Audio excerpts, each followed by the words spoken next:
नमस्कार साथियों। जोश नेट जेआरएफ के पीवाईक्यू सीरीज में आपका बहुत बहुत स्वागत है साथियों। तो अभी हम लोग देख रहे हैं पेपर 2 हिंदी साहित्य का क्वेश्चन पेपर, और शिफ्ट 2 में जो एग्ज़ाम हुआ था उसे देख रहे हैं।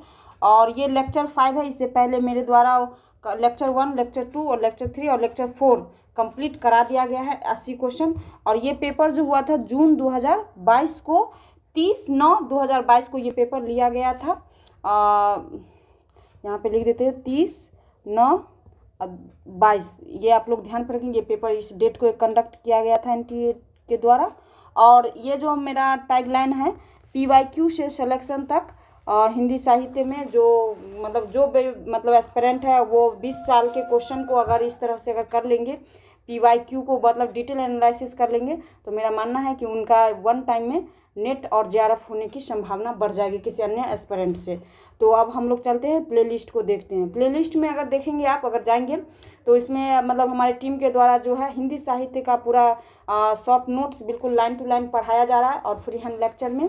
और साथ ही साथ आप यहाँ पे देख रहे हैं, यहाँ पे कंप्लीट आपको काफ़ी अच्छे से पढ़ाया जा रहा है। और मेरा जो ये आपको दिख रहा होगा थंबनेल में, जैसे कि ये कंप्लीट मतलब इससे पहले भी पेपर 2024-25 के पेपर को भी कंप्लीट कराया गया है, और 22 के 23 के पेपर को भी। तो आप उसे भी जा करके कंप्लीट यहाँ पे 30-40 लेक्चर में कंप्लीट कराया गया है। और साथ ही एक और महत्वपूर्ण सूचना साथियों, ये जो कंप्लीट बैच जो है यूजीसी नेट के द्वारा, जो पेपर 1 जो सबसे यूट्यूब के दुनिया में सबसे लेटेस्ट और सबसे क्या कहा जाए आसान तरीके से एकदम केवीएस मैदान की जो बुक है उसे पढ़ाया जा रहा है, बिल्कुल एकदम फ्री हैंड लेक्चर में। जो पेपर 1 कंप्लीट करने में पेपर 1 कंप्लीट करने में आपको बहुत आसानी हो जाएगी। यहाँ से आप अगर करेंगे तो आपको बिल्कुल कहीं से कोई दिक्कत नहीं होगा।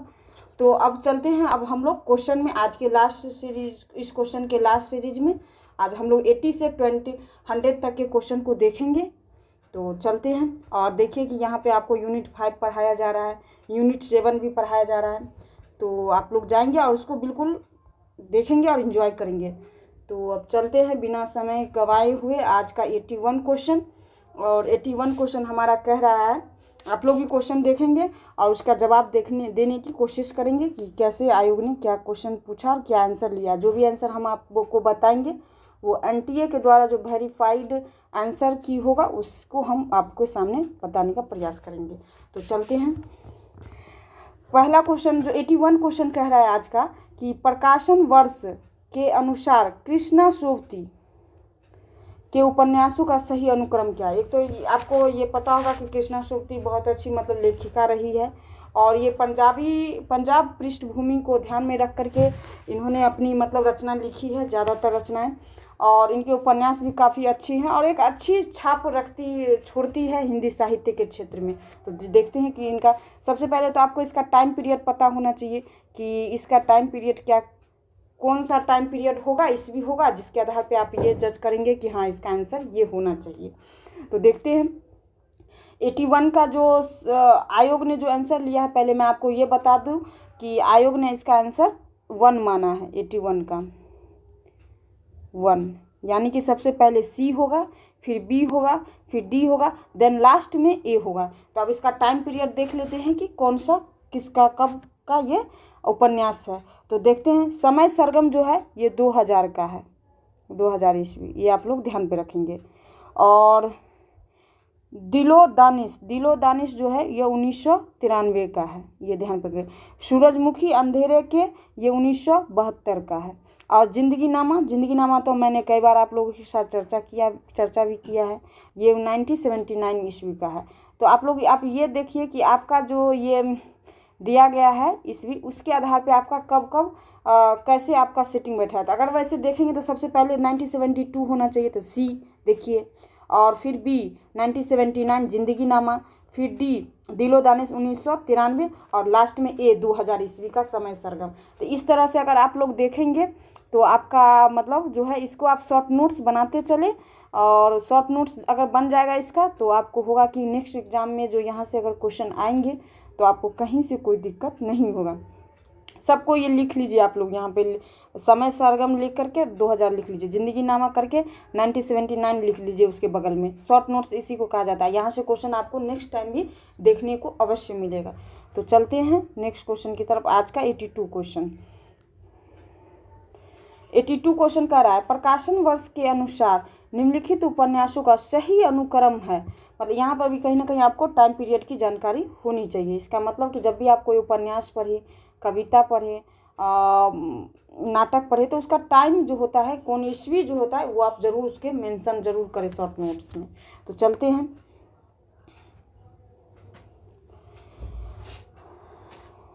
बाणभट्ट की आत्मकथा तो हम लोग जानते हैं कि ये 1946 का है, ये आप लोग ध्यान पे रखेंगे। मैला आंचल 1954 का, ये मैंने कई बार आप लोगों से चर्चा किया है। अगर मेरा आप क्वेश्चन सीरीज जरूर देख रहे होंगे PYQ से सिलेक्शन तक के सीरीज, तो इसमें आपको ये दोनों बिल्कुल पता होगा। राग दरबारी 1968 का है। और अंधेरे बंद कमरे ये जो है 1961 का। तो अब इतना ईस्वी अगर आपको पता चल गया तो अब बताइए कि इसमें कौन सा आंसर होगा। तो सबसे पहले कौन सा होगा 1946, यानी कि बाणभट्ट की आत्मकथा, यानी कि सी देखिए एक ही में है। 82 का जो मतलब आंसर अगर होना चाहिए तो सी से आप स्टार्ट कर सकते हैं, यानी कि 4। देन आफ्टर मैला आंचल का 1954, तो सी के बाद डी और फिर बी अंधेरे बंद कमरे में 1961 और राग दरबारी 1968। तो इस तरह से हम लोगों ने देखा कि क्रोनोलॉजी में बिल्कुल एकदम सजाएं, तो इसका आंसर जो है 82 का 4 आया। तो अब हम लोग देखते हैं, और आयोग ने भी इसी आंसर को सही माना है। तो अब हम लोग चलते हैं अब नेक्स्ट क्वेश्चन की तरफ। 83 क्वेश्चन हमारा कह रहा है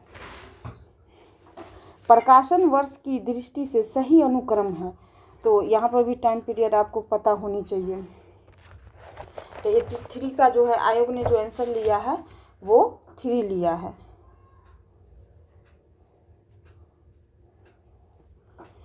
यानी कि सबसे पहले आकाशदीप का टाइम पीरियड तो हम लोगों ने पढ़ा ही है, 1928 है।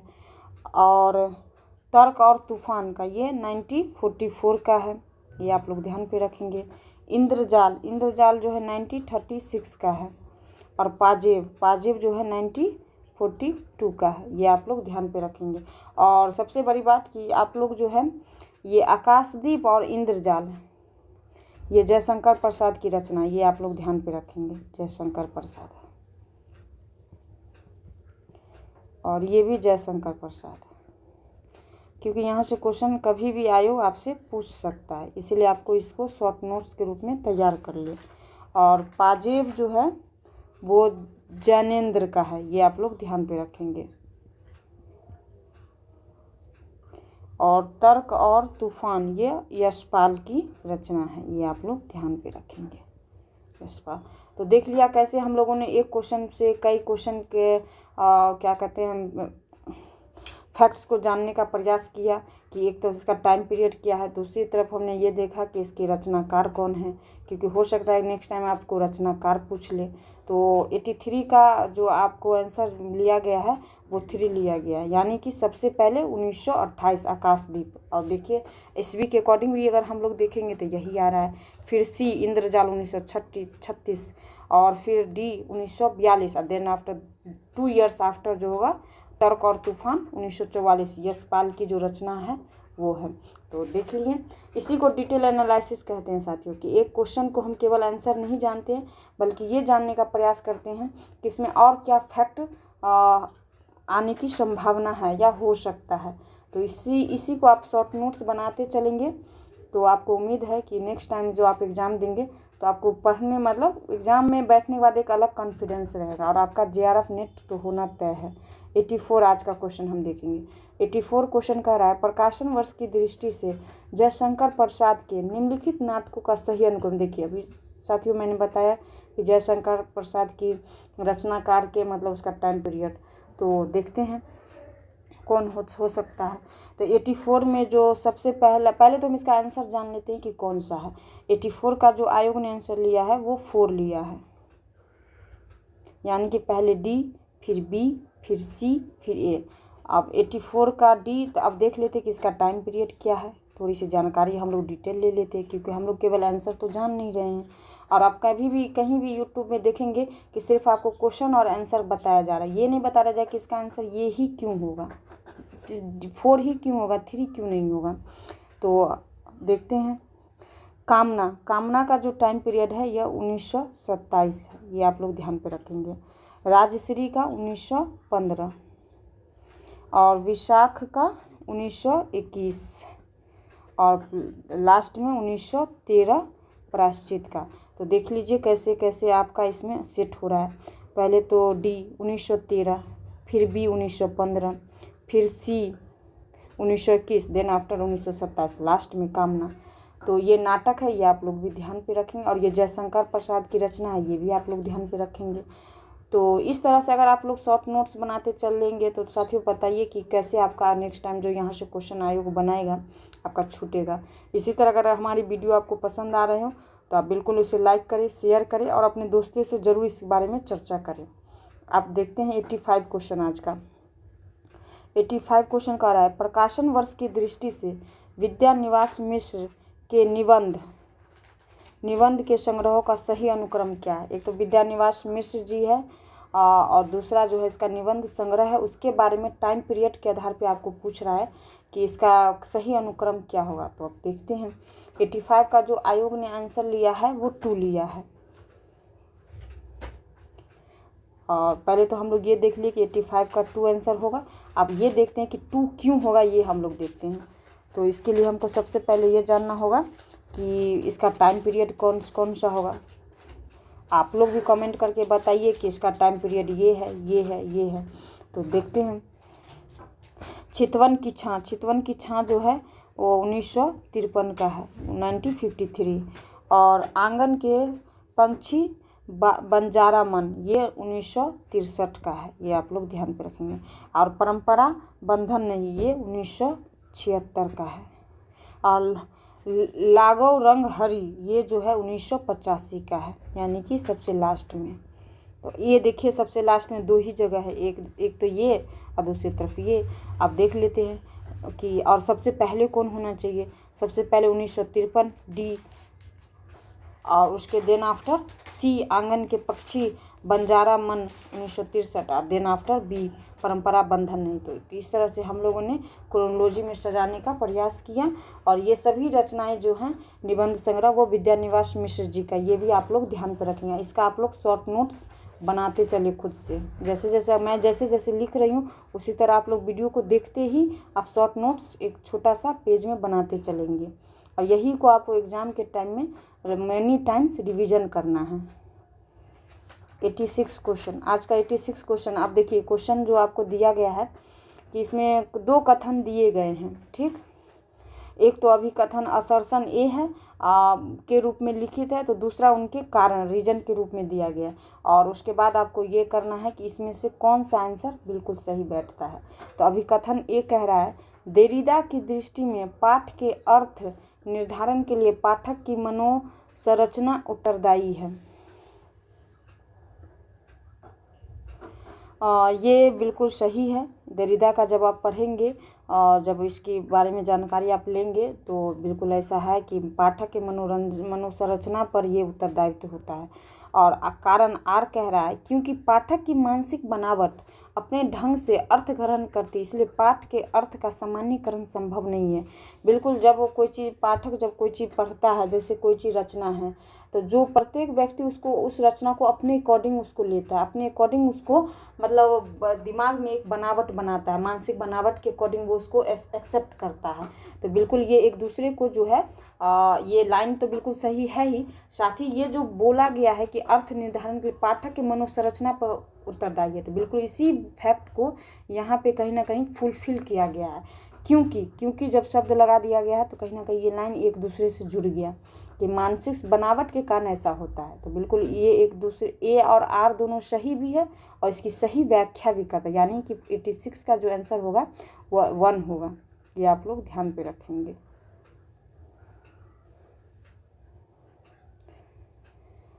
तो चलते हैं अब नेक्स्ट क्वेश्चन की तरफ। 87 क्वेश्चन आज का 87 क्वेश्चन कर रहा है। इसमें भी सेम आपको एक असर्शन है, दूसरा रीजन है। आप पढ़िए कि कौन सा। अभिकथन ए कह रहा है मनुष्य का अस्तित्व ईश्वर के बगैर असंभव है।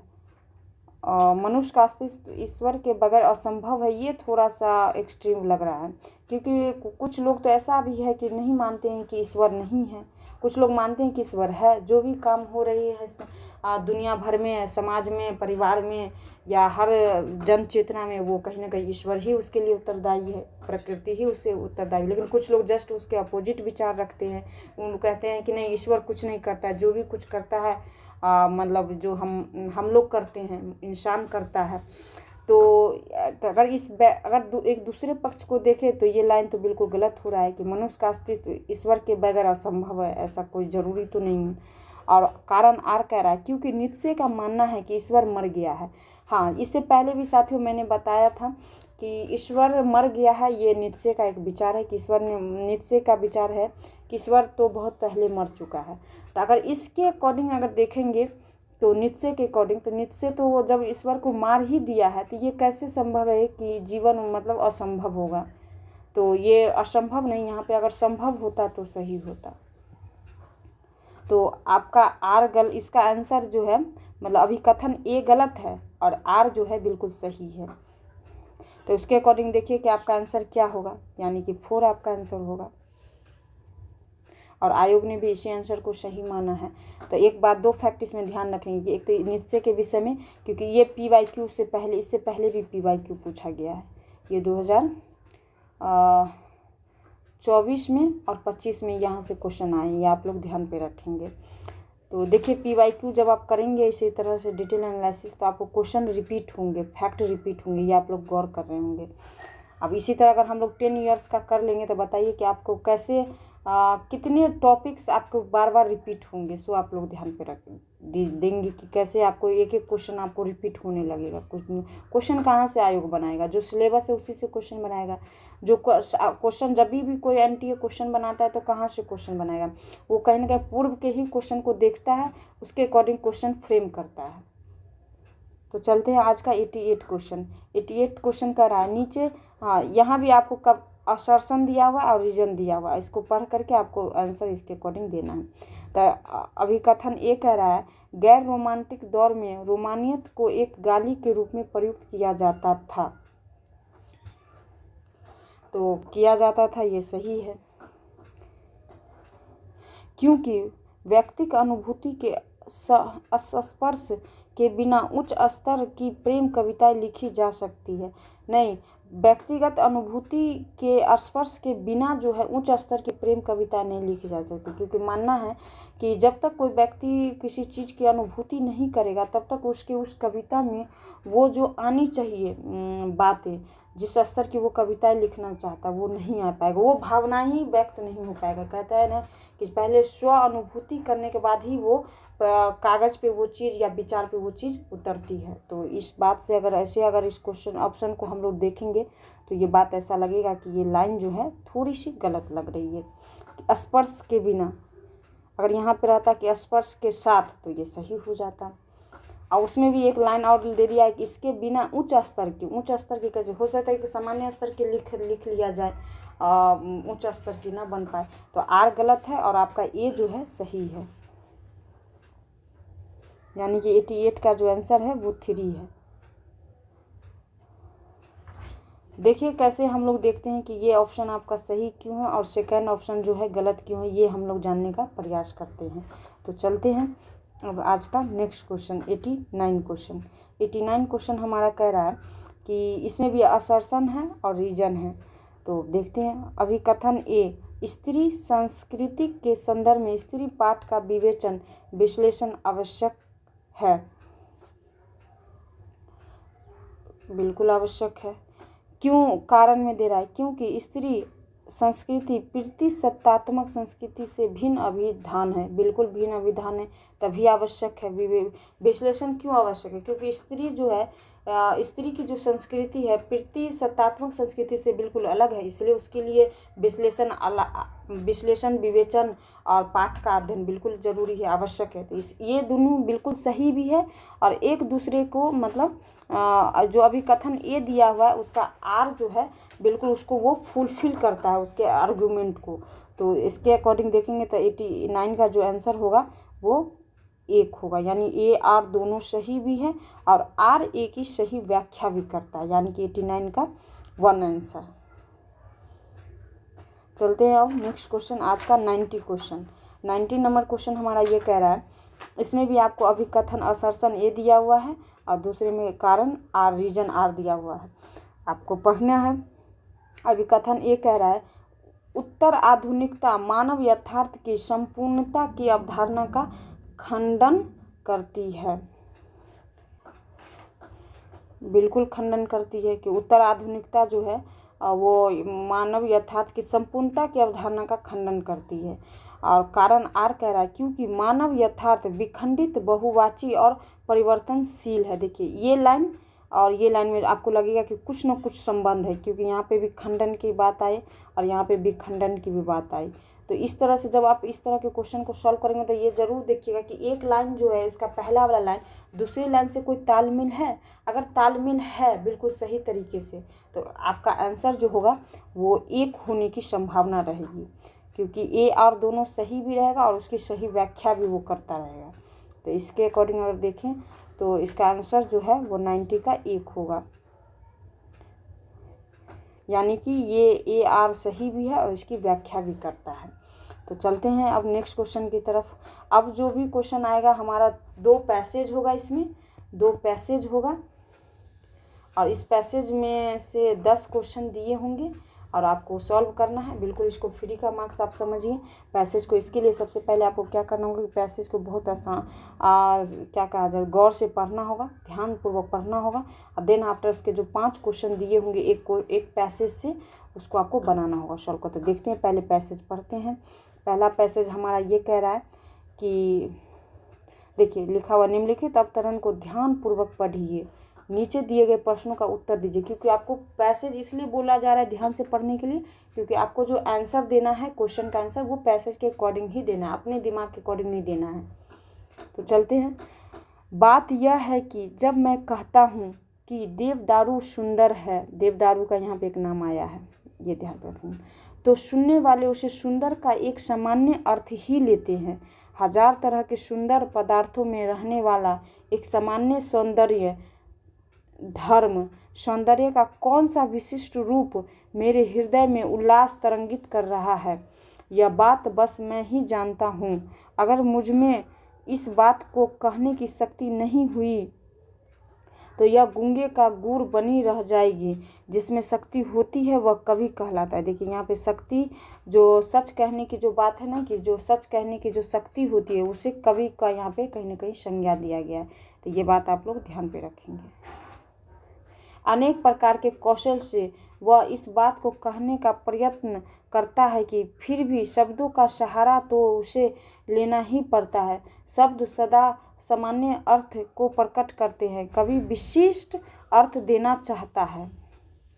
देखिए शब्द कहता है कि सामान्य अर्थ ही प्रकट करते हैं, लेकिन कवि जो है वो अपने विचार से, अपनी प्रतिभा से उसे उसमें विशिष्टता का अर्थ भी दे देते। ये बात आप लोग ध्यान पे रखेंगे। वह छंदों के सहारे, उपमान, योजना के बल पर ध्वनि साम्य के द्वारा विशिष्ट अर्थ का साधारणीकरण करता है और विशिष्ट अर्थ का वो साधारणीकरण भी करता है कवि। ये भी आप ध्यान पर रखेंगे। तो भी क्या सब उसके विशिष्ट अर्थ को समझ पाते हैं? बिल्कुल नहीं। कोई बड़भागी होता है जिसके दिल की धड़कन कवि के दिल की धड़कन के साथ ताल मिला पाती है। मतलब कह रहा है कि यहाँ पे कि कोई बहुत बड़ा ही व्यक्ति होगा विचार का, जिसके कवि के दिल की धड़कन के तरह ही उसके दिल की धड़कन का तालमेल बैठता होगा। कवि के हृदय के साथ जिसका हृदय मिल जाए उसे सहृदय कहा जाता है। मतलब कवि के साथ जिसके हृदय मिल जाएंगे एक दूसरे को तो उसको सहृदय माना जाएगा। तो बिल्कुल आपने ये पैसेज को देखा, उसमें एक बात का जिक्र आया, कवि की विशेषता के बारे में उन्होंने जिक्र किया है कुछ लाइन में, पंक्ति में। और कवि को बिल्कुल बताया गया है कि वो सामान्य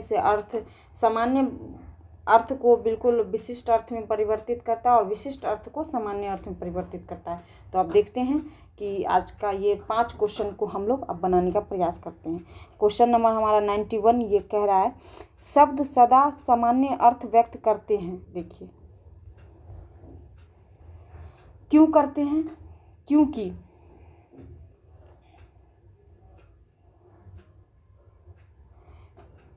शब्द में विशेष अर्थ व्यक्त करने की क्षमता नहीं होती। नहीं, ऐसा नहीं है।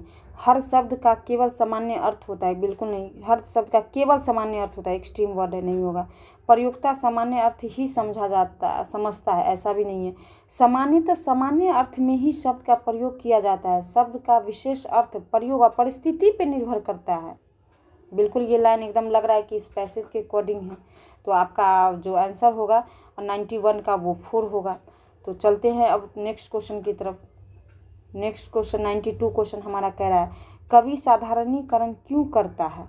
क्यों करता है? अभी अब हम लोगों ने देखा कि क्यों करता है, तो देखते हैं क्यों करता है। पहले इसके ऑप्शन को पढ़ लेते हैं। इसलिए कि वह सादृश्य विधान के द्वारा सामान्य को विशिष्ट दिखाना चाहता। नहीं, ऐसा कुछ नहीं है। सामान्य को विशिष्ट दिखाने के लिए नहीं करता है। वह साधारण की प्रतीति साधारण रूप में कराना चाहता है। नहीं, ऐसा भी उन्होंने लेखक ने नहीं लिखा है। वह विशेष के सहज अर्थ बोध के लिए विशिष्ट को साधारण बनाता। हाँ, हम लोगों ने एक बार पढ़ा था कि विशिष्ट को साधारण करता है। सामान्य द्वारा विशिष्ट अर्थ को साधारणीकरण करता है। देखिए यहाँ पे है ना इसका आंसर। अगर आप लोग गौर से पढ़ेंगे ना तो आपको आंसर वैसे भी बहुत इजीली बन जाएगा। ये आप लोग ध्यान पे रखेंगे।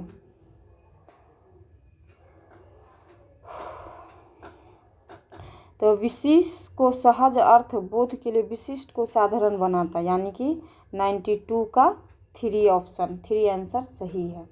अब चलते हैं, समतामूलक दृष्टि के कारण वह हर चीज़ को साधारण दिखाना चाहता है। ऐसा तो लेखक लिखे भी नहीं है।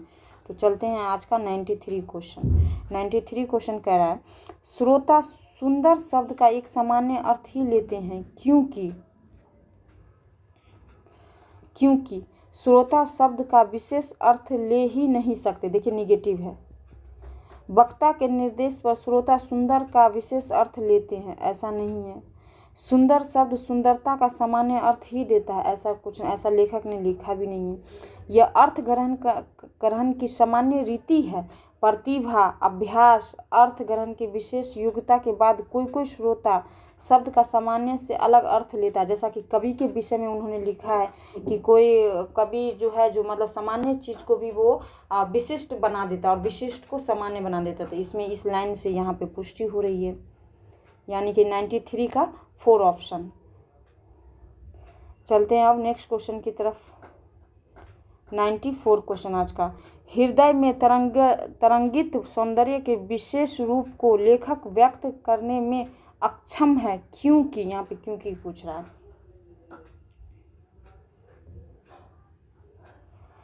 लेखक में कवि की तरह हृदयगत भावों को व्यक्त करने की योग्यता नहीं है। देख लेते अब, वह कवि की तरह बात को अलंकारिक ढंग से व्यक्त नहीं करना चाहता, ऐसा नहीं है। वह श्रोता को ध्यान में रखकर सौंदर्य के सामान्य अर्थ की प्रतीति कराना चाहता है, ऐसा भी नहीं है। लेखक अभिधामूलक अभिव्यक्ति का आग्रही है, इसके काकू वक्रोक्ति उपमान, ऐसा इस शब्द का यूज नहीं किया गया। तो ये लाइन तो वैसे भी कट जाएगा। ये 3 और 4 आपका बिल्कुल लाइन से मतलब अपोजिट यहाँ पे लिखा गया है। और अलंकारिक ढंग का यहाँ पे ये भी लाइन का जिक्र नहीं है, तो आपका ये भी कट जाएगा। लेखक में कवि की तरह हृदयगत भाव को व्यक्त करने की योग्यता नहीं है, इसलिए वो लेखक ने कवि को जो है वो लेखक से ऊंचा माना है। मतलब उनमें ऐसा माना है कि वो उसके हृदय की भावना को जो है उसकी योग्यता से ऊपर मतलब माना गया। जो लेखक में नहीं है वो कवि में उन्होंने बताया कि उसमें ऐसा है, तो इसलिए है। अक्षम के कारण यही है कि लेखक जो है कवि की तरह हृदयगत भाव को व्यक्त करने की योग्यता नहीं रखता है। ये बिल्कुल सही है, यानी कि 94 का 1 आंसर। ये आप लोग ध्यान पे रखेंगे। तो चलते हैं अब आज का इस पैसेज का लास्ट क्वेश्चन 95 क्वेश्चन, क्योंकि एक पैसेज में 5 क्वेश्चन होते हैं। 1 पैसेज इक्वल टू 5 क्वेश्चन। और 2 पैसेज इक्वल टू 10 क्वेश्चन, ये आप लोग ध्यान पे रखेंगे।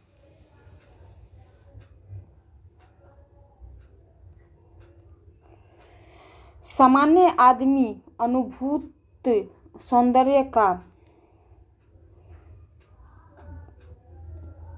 बताइए इसका आंसर क्या होगा। आप लोग वीडियो को पॉज करके आंसर दीजिए। भाष्यकार होता है, बिल्कुल ऐसा शब्द का उपयोग नहीं किया गया है लिखा गया। मीमांसक होता है, बिल्कुल नहीं। विशेष अर्थ बोध कराने वाला, कलाकार का भी यहाँ पे जिक्र नहीं है, ये भी कर। साधारण भोक्ता होता है, सामान्य आदमी साधारण भोक्ता का ही जिक्र किया गया है, यानी कि 95 का 1 आंसर, और एनटीए ने भी इसी आंसर को सही माना है। तो चलते हैं अब सेकंड पैसेज पे। 96 से 100 क्वेश्चन यहाँ पे हम लोग देखने का प्रयास करेंगे। तो सेकंड पैसेज देखिए, बिल्कुल आपको ध्यानपूर्वक पढ़ना है और प्रश्नों के उत्तर प्रश्नों के अकॉर्डिंग इसके आंसर देना है।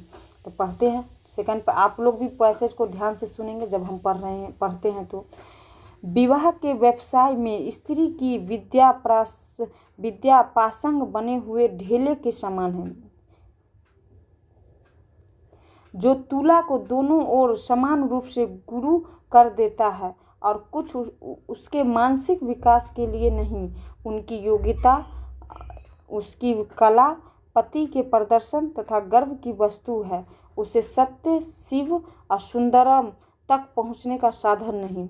सत्य, शिव और सुंदरम तक का जिक्र किया गया, ये आप लोग ध्यान पर रखेंगे।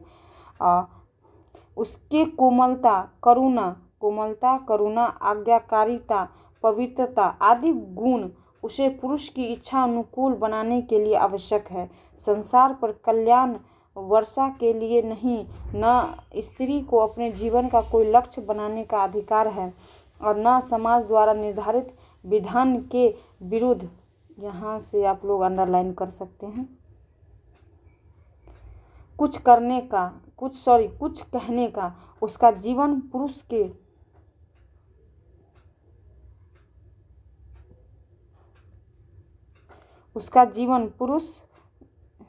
के मनोरंजक तथा उसकी वंश वृद्धि। एक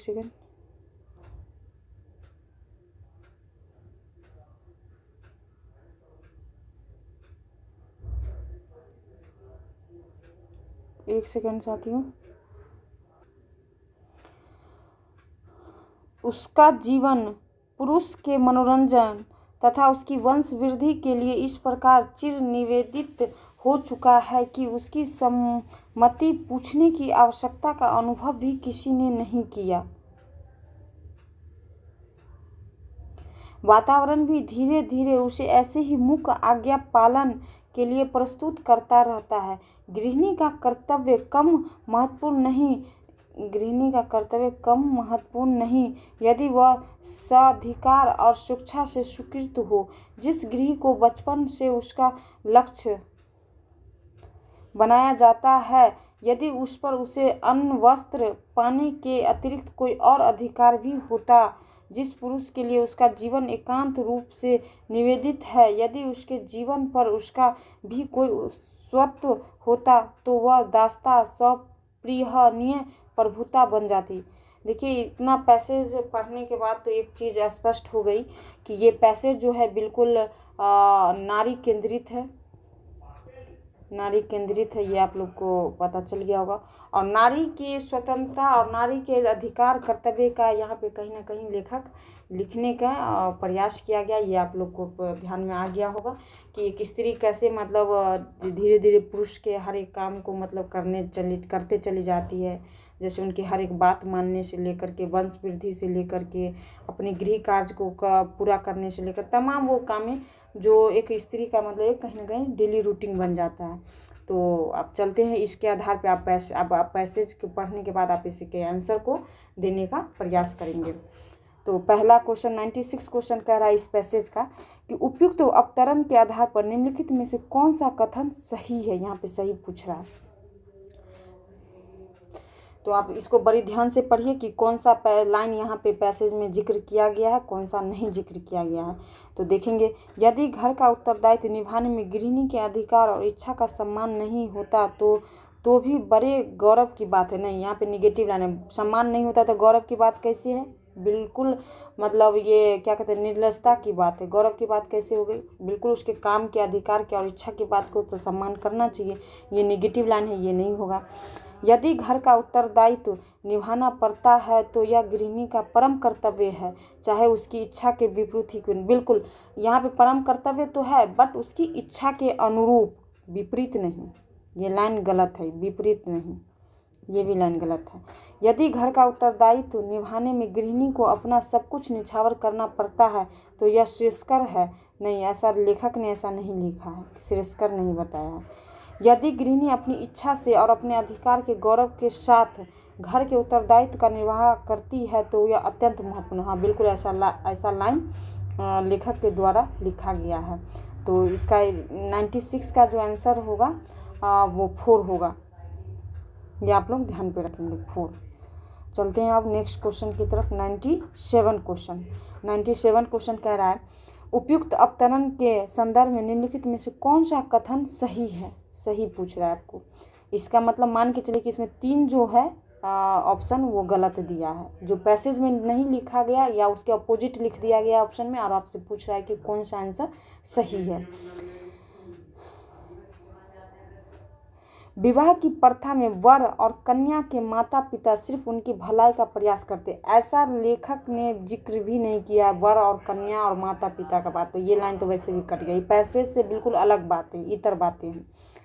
विवाह प्रथा में पढ़ी लिखी लड़की अपने मायके और ससुराल का गौरव तो बढ़ा देती है, लेकिन अपने व्यक्तित्व के भीतरी विकास में उसका उपयोग कर नहीं पाती। हाँ बिल्कुल, ऐसा लाइन लिखा गया है।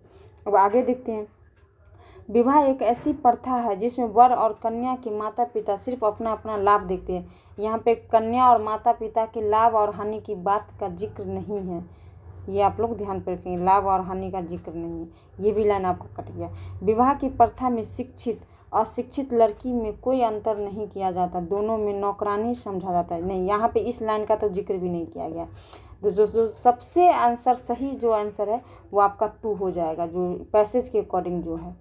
तो यहाँ पे आप लोग देखेंगे कि विवाह की प्रथा में पढ़ी लिखी लड़की अपने मायके और ससुराल का गौरव तो बढ़ा देती है, लेकिन अपने व्यक्तित्व के भीतरी विकास में उसका उपयोग कर नहीं पाती।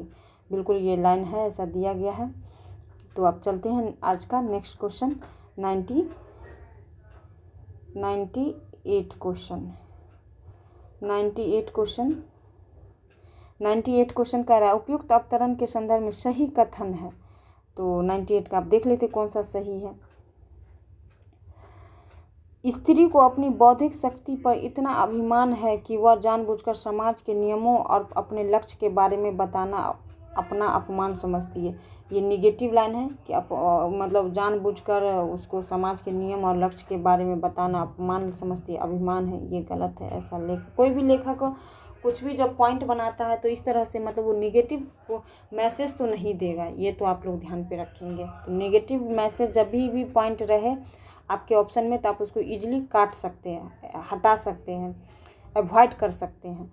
तो अब चलते हैं। स्त्री स्वयं हीनता ग्रंथि का शिकार है, इसलिए वह सामाजिक नियमों के विरोध में मुंह खोलने का खतरा मोल नहीं लेना चाहती, अपने जीवन का लक्ष्य निर्धारित करने से बचती है। ऐसा एकदम बिल्कुल निगेटिव लाइन दिया, स्वयं हीनता ग्रंथता का शिकार, ऐसा तो लिखा भी नहीं है लेखक ने, तो ये भी आपका कट गया।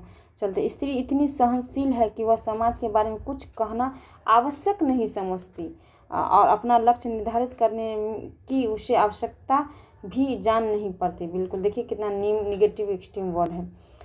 पुरुष प्रधान समाज में स्त्री को न तो सामाजिक नियमों के विरोध में मुंह खोलने की छूट है और न ही अपने जीवन का लक्ष्य निश्चित करने की आज़ादी।